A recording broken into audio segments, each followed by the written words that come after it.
श्री महाराज जी का एक पद्य है, हमारे मन भाई भानु लली।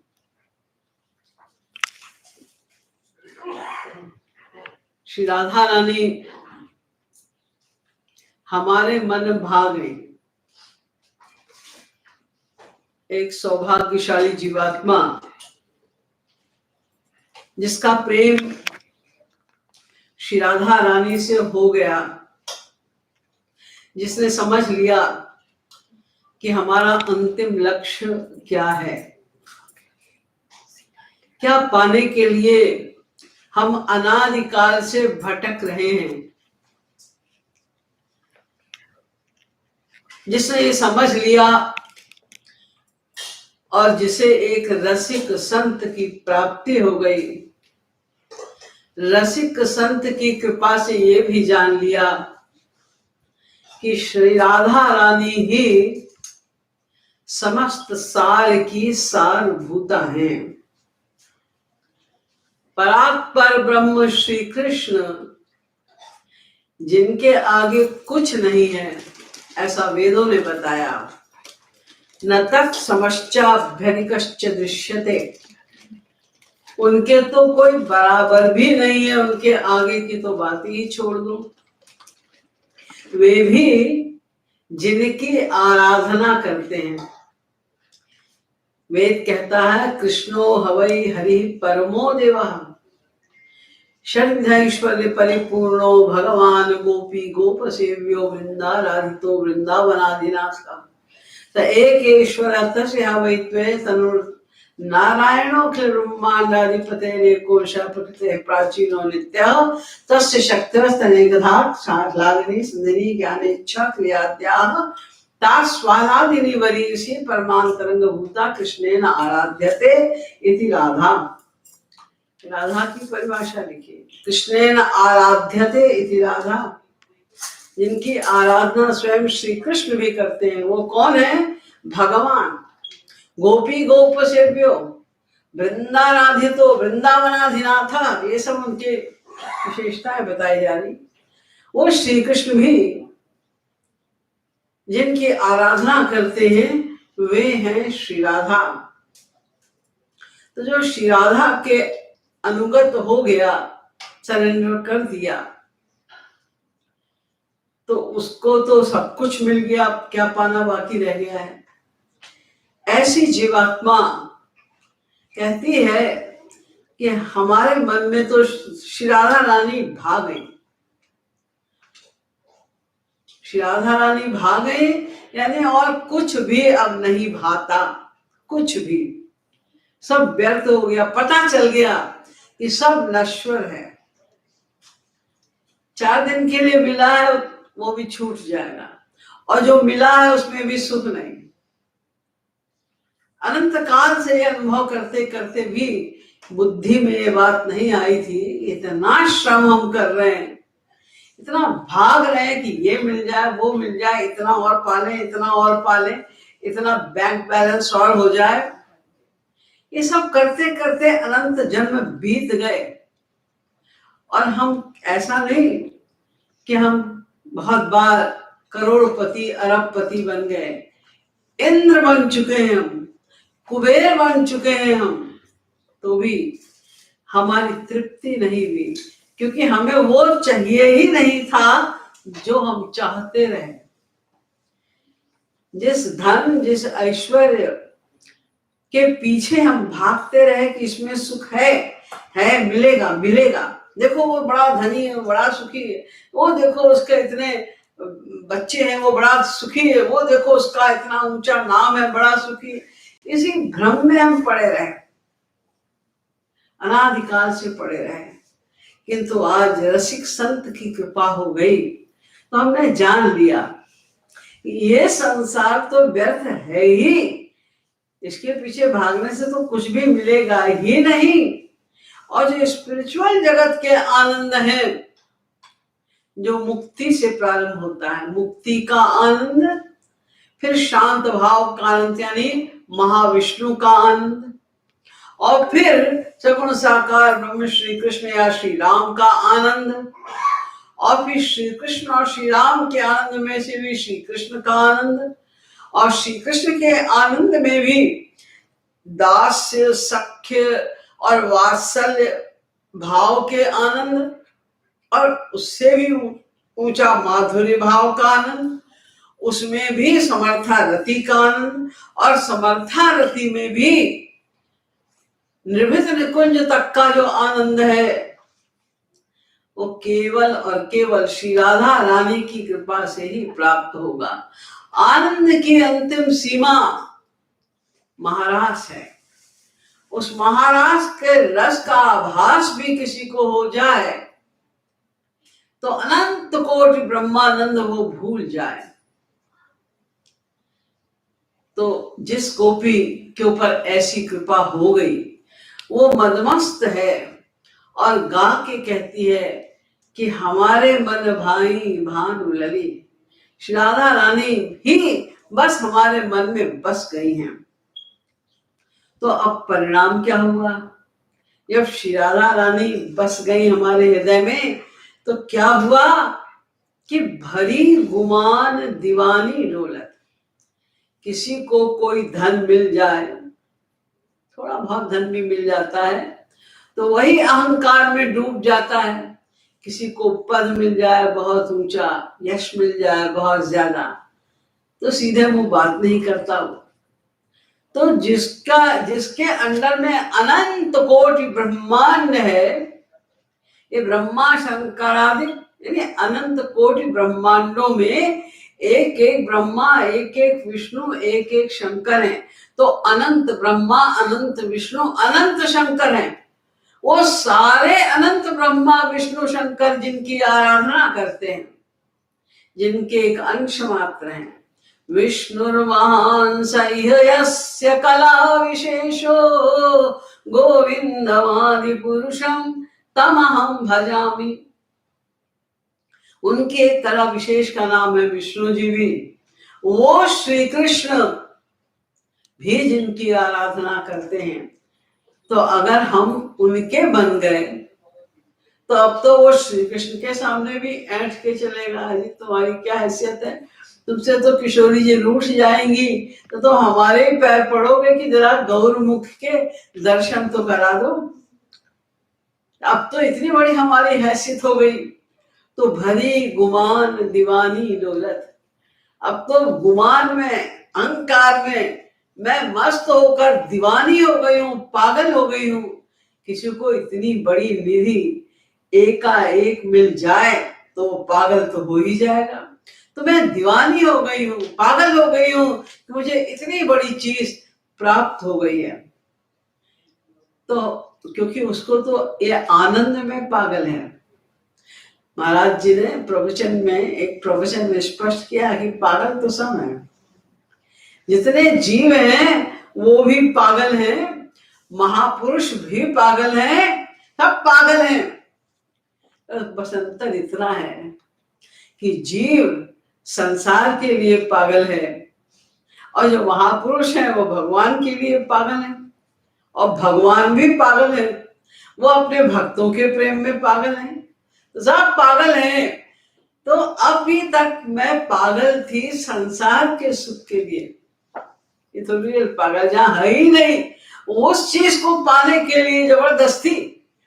संसार में कई सुख का लवलेश भी नहीं है, लेकिन फिर भी उसमें ही जैसे कोई बालू में से तेल निकालना चाहे, या कोई चूल्हे के पानी को मथने लग जाए। देखा कि हाँ कुछ सफेद सफेद मथ रहा था तो मक्खन निकला, तो कोई व्यक्ति चूल्हे के पानी को मथने लग जाए कि हाँ हमको भी मक्खन मिलेगा। इस संसार में जो हम सुख ढूंढते रहे वो इसी प्रकार था, बालू से तेल निकालने के बराबर, या चूल्हे के पानी को मथ के मक्खन निकालने के बराबर था। लेकिन अब सही जगह हम पहुंच गए और हमें सही चीज मिल गई, इतना बड़ा धन मिल गया, हमें पता ही नहीं था कि जरा सा सैक्रिफाइस। अरे सैक्रिफाइस तो उसको कहते हैं कि जिसमें आपको वास्तविक सुख मिल रहा हो, आपके मतलब का, और उसे आप किसी को दे दें।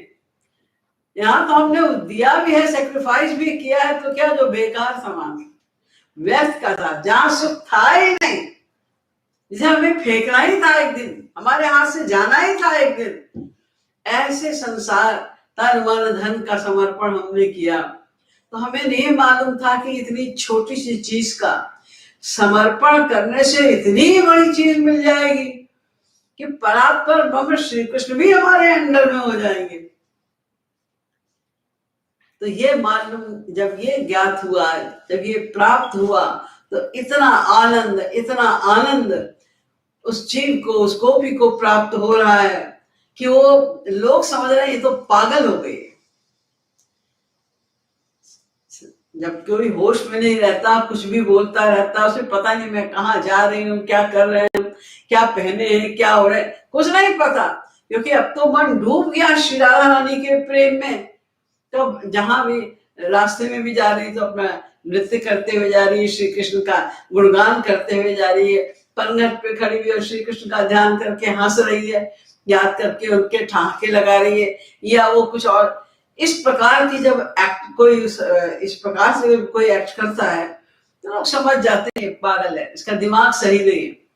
तो लोग ऐसा समझ रहे हैं मैं तो श्री राधा रानी के प्रेम में पागल हूं, और लोग ऐसा समझ रहे हैं कि ये पागल हो गई है, यानी इसकी बुद्धि भ्रष्ट हो गई है।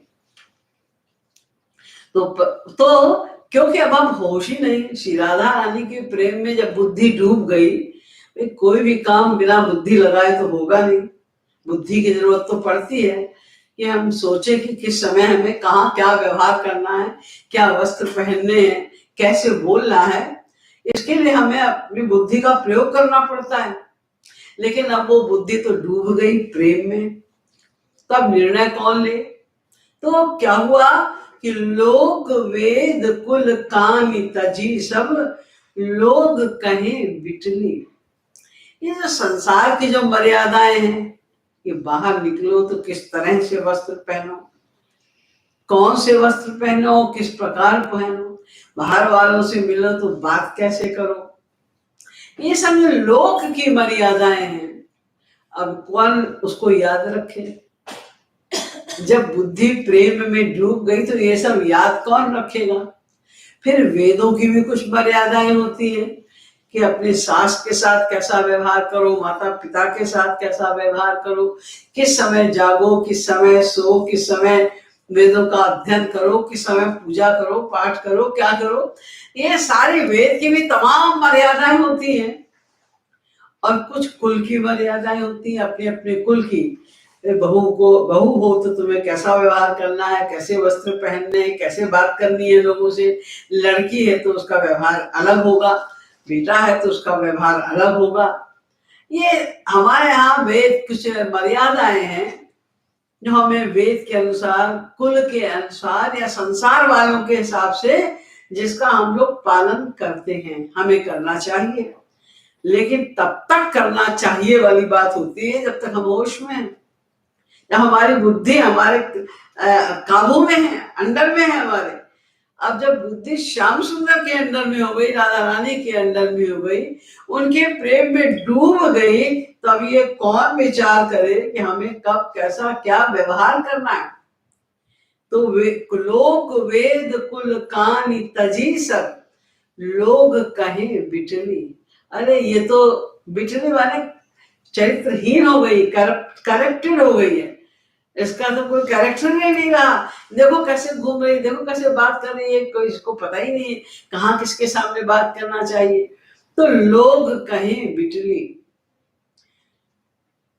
कर्म अकर्म विकर्म आदि की विपदा आप उचली। हमारे शास्त्रों में भी लिखा हुआ है, हम लोग को कुछ कर्म हर समय हम लोग करते हैं, तो जो हम कर्म करते हैं जितने भी प्रकार के, उसमें एक कर्म होता है, एक विकर्म होता है और एक अकर्म होता है।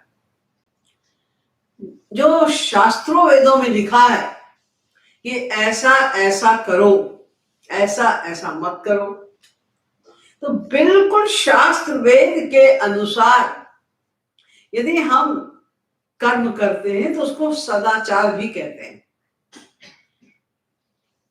क्या, हाँ इसका वही कैरेक्टर बहुत था, ये सदाचार है इसके अंदर। वेदों के अनुसार हम सुबह उठ रहे हैं, 4 बजे नहा रहे हैं, पूजा पाठ कर रहे हैं, सब शास्त्र वेदों का अध्ययन कर रहे हैं, नहीं जैसा जैसा वेदों में लिखा है हम उस प्रकार आचरण कर रहे हैं अक्षरशः बिना किसी त्रुटि के, तो वो कर्म कहलाता है। और अकर्म माने होता है जिसको कर्मयोग भी कहते हैं, कि हम कर्म कर तो रहे हैं लेकिन हमारा मन का अटैचमेंट उस कर्म में नहीं है, हमारा मन अटैच्ड है श्री कृष्ण में। जब मन भगवान में अटैच्ड हो और काम हम संसार के करें तो उसको कर्म योग या अकर्म कहते हैं। योग का मतलब होता है मन का अटैचमेंट। संयोगो योग इत्युक्तो जीवात्म परमात्मनो, जीवात्मा का परमात्मा के साथ में अटैचमेंट। ऐसा अटैचमेंट नहीं या आज हुआ कल छूटे ना, सम्यक अटैचमेंट, पक्का अटैचमेंट हो जाए, उसी को योग कहते हैं। तो अगर कर्म के साथ साथ में भगवान से योग है, यानी हम शरीर से तो कर्म कर रहे हैं लेकिन हमारा मन का अटैचमेंट श्याम सुंदर में है, श्री राधा रानी में है, तो उसे अकर्म कहते हैं या कर्मयोग कहते हैं। तो हम शास्त्र वेद का पालन तो करें, भक्ति ना करें, अटैचमेंट भगवान में नहीं है, लेकिन हम वेद शास्त्रों की बात मान के सदाचार से चल रहे हैं। एक तो ये हुआ, और एक हम भक्ति कर रहे हैं और साथ में कर्म तो कर रहे हैं, वेद शास्त्र की बात भी मान रहे हैं, लेकिन हमारा मन का अटैचमेंट वहां नहीं है। मन का अटैचमेंट केवल भगवान में है, केवल भगवान में। त्रिभुवन विभव हे तवे प्रकुंठ स्मृति रजितात्म सुरादिभिर्विज्ञात न चलति भगवत पदारविंदा लव निमिषार्धमपि यस्य वैष्णवाग्रह। जिसका मन लव निमिषार्धमपि 1/100 सेकंड के लिए भी भगवान से हटे ना, निरंतर उनका ही चिंतन चलता रहे, तो उसको कर्मयोग कहते हैं। 1 सेकंड के लिए भी भगवान से ना हटे और संसार के हम काम करते रहें, इसको कर्मयोग, और इसी को अकर्म भी कहते हैं। क्योंकि तुम कर्म तो कर रहे हो, उसका कोई मतलब ही नहीं है, तुम्हारा मन का अटैचमेंट तो वहां पर है ही नहीं, वो अकर्म भी कहलाता है। और एक और होता है कि वो कर्म संन्यास, यानी आपको परवाह नहीं क्या लिखा है वेदों में, क्या लिखा है शास्त्रों में, उससे मतलब नहीं, केवल आप भक्ति कर रहे हैं, केवल भक्ति। मन हर समय भगवान में लगा है, शास्त्र वेद क्या कहते हैं भाड़ में जाए, हमसे कोई मतलब नहीं, ध्यान ही नहीं इसके ऊपर, वो कर्म संन्यास कहलाता है। तो ये सब हम लोग को जानने की आवश्यकता है कि भाई कर्म कैसे करें, आप कर्म योग कैसे करें। संसार वालों के लिए तो कर्मयोग ही है, संसार के कर्म तो करने पड़ेंगे जब तक आप गृहस्थ में हैं। उसके साथ साथ हमें किस प्रकार अभ्यास करना है कि निरंतर श्री कृष्ण का स्मरण होता रहे, भगवान का, हरि गुरु का स्मरण होता रहे, तो हमें ये सब जानने की आवश्यकता होती है। लेकिन वो गोपी कहती है हमें कुछ याद ही नहीं, हमें पता ही नहीं क्या कर्म है, क्या अकर्म है, क्या कर्म संन्यास है, हमें तो केवल एक पता है, हमारी श्री राधा रानी का है। श्री राधा रानी ही हमारे मन में बसी हुई है, बस निरंतर उन्हीं के आनंद में हम लीन है। इसलिए कर्म अकर्म विकर्म आदि की विपदा आप उठनी। तो कभी ये सोचे हम कि क्या हम जो कर्म कर रहे हैं वो ठीक है कि नहीं, हम स्मरण कर रहे हैं ठाकुर जी का कि नहीं, ये सब विपदा आप उठली, ये प्रॉब्लम अपने आप खत्म हो गई सदा के लिए। अब ये सोचने के कोई गुंजाइश नहीं, क्योंकि अब तो मन अच्छे प्रकार से डूब गया, जहां उसे जाना था वहां पर लग गया। अब एक काम रह गया, जब कर्म अकर्म विकर्म इन सब की भी कोई जरूरत नहीं रही, लोक वेद की मर्यादा क्या है वो भी नहीं, लोग कह रहे हैं क्या तुम्हारा आचरण, लोग तुम्हें कुलटा कह रहे हैं, चरित्रहीन कह रहे हैं, करप्टेड कह रहे हैं, क्या तुम्हें क्या ये श्री कृष्ण तुमने लगाया हुआ है। वो भी कहती है ये सब चिंता तुम करो, कहो कुलटा कुलीन कुलीन कहो रंकिनी कलंकिनी कुनारी हो, कैसो नर लोक परलोक बड़लोकन में, लीनी मैं अलीक लीक लोकन ते न्यारी हो। घर जाओ बन जाओ देव गुरुजन जाओ, प्राण की भी जाओ टेक टरती नटारी हो। वृंदावन वारी बनवारी की मुकुटवारी, पीत पटवारी वही मूर्ति पेवारी हो। हम तो उन पर न्यौछावर हो गए। अब कोई कुलटा कहे, कुलीन कहे, अकुलीन कहे, कुछ भी जिसको जो कहना है कहे, हमें उसकी कोई परवाह नहीं। जब ये स्थिति अब आ गई तो अब क्या है, एक चीज रह गई है बस, जिसका नित्य हमें आनंद प्राप्त होता रहता है। वो क्या है? राधे नाम सरस रस चाखत। अब तो बस राधे एक बार मुंह से निकलता है राधे तो रोम रोम रस से भर जाता है, प्रेमानंद से भर जाता है। तो राधे नाम सरस रस चाखत, अमृत मधुर डली। ये तो ऐसी मीठी डली डली टुकड़ा जो होता है ना, छोटा सा टुकड़ा, जैसे आप कभी सुपारी मुंह में डाल लेते हैं या कोई आपने टॉफी वगैरह डाल ली, तो वो डली है, वो तो अमृत मधुर डली, सबसे मीठे अमृत की वो डली है।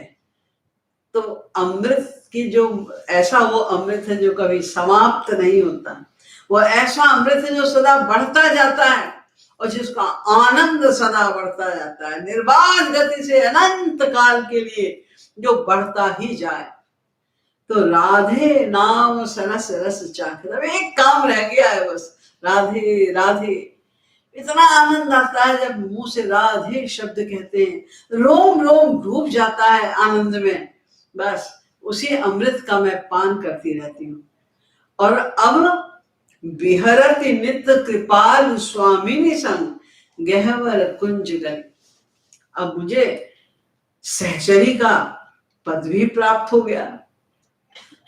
सहचरी कौन है? ये जो सखियां हैं, विशाखा जी आदि अष्टमहासखियां, ये सखी हैं। सखी, इनका सखी भाव होता है और इनकी बहुत सारी, इनके अंदर में सखियां होती हैं बहुत सारी, वो मंजरी उनकी कहलाती है। और बहुत सारी ऐसी जिनको सदा श्री किशोर जी के साथ रहने का सौभाग्य प्राप्त होता है। किशोर जी कहीं भी जाती हैं तो उनके साथ हजारों सखियों का यूथ माने होता है ग्रुप, इसीलिए किशोर जी यूथेश्वरी कहलाती है कि जहां भी वो जाती हैं तो उनके साथ हजारों सखियों का ग्रुप चलता है।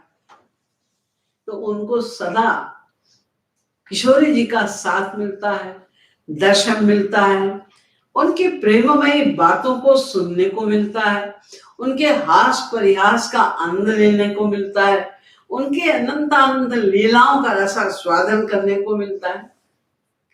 आप लोग सोचते होंगे कि जब हजारों सखियां चल रही है तो जो आगे होगी सखी उससे तो सब मिल जाता होगा, पीछे वाली तो बेचारी रह जाती होंगी। ऐसा संसार में होता है, वहां नहीं होता। वहां कोई दूरी कभी किसी की होती ही नहीं है। वो सदा रसमय, वो चाहे कितना मिलके, जितने भी गोपियां हैं वो सब चाहती है हमें जितने भी दूर की सेवा मिले, नीच टहल बलि जाए, वो जितने भी दूर की सेवा मिले उसमें अपना बड़ा सौभाग्य मानती हैं। लेकिन उनको हर समय वो कहीं भी रहें, उस यूथ में वो कहीं भी रहें तो उनको बराबर का ही आनंद मिलता है, सानिध्य मिलता है, ये सौभाग्य उनको प्राप्त होता है। तो राधे नाम सरस रस चाखत, अमृत मधुर डली, और बिहरति नित्य कृपाल स्वामिनी सिंह गहवर कुंज गली। ये जितने भी श्री राधा कृष्ण के ब्रज में क्रीड़ा स्थल हैं, उनके खेलने की, उनकी लीला करने की जो जगह है, वहां पर हर जगह कहीं कोई ना कोई गार्डन है, घूमने फिरने के लिए, खेलने के लिए कुछ स्थान तो चाहिए ना। तो वृंदावन, ये मथुरा जो है वृंदावन का गार्डन, उसका नाम वृंदावन है। इसी प्रकार बरसाने का गार्डन गहवर वन है, नंदगांव का गार्डन नंदन वन है। तो क्योंकि किशोरी जी की वो सहचरी हो गई, तो इसलिए विहरत नित्य कृपाल स्वामिनी से, अब तो बस अपनी स्वामिनी के साथ जहां जहां वो जाती हैं तो हमें उनके साथ साथ रहने का सौभाग्य प्राप्त होता है। और गहवर वन में तो श्याम सुंदर भी होते हैं, श्री राधा रानी भी होती हैं, सखियां भी होती हैं, हजारों मंजरी भी होती हैं, सब होते हैं। तो विशेष लीलाओं का वहां पर संपादन होता है। हर समय मुझे उनके साथ रहने का अवसर प्राप्त होता है। विरह न रस पल आधा, 1/100 सेकंड का भी विरह नहीं मिलता अब किशोरी जी का। हर समय उनके साथ रहने का सौभाग्य प्राप्त हो जाता है। ये भावार्थ है इस पद्य का।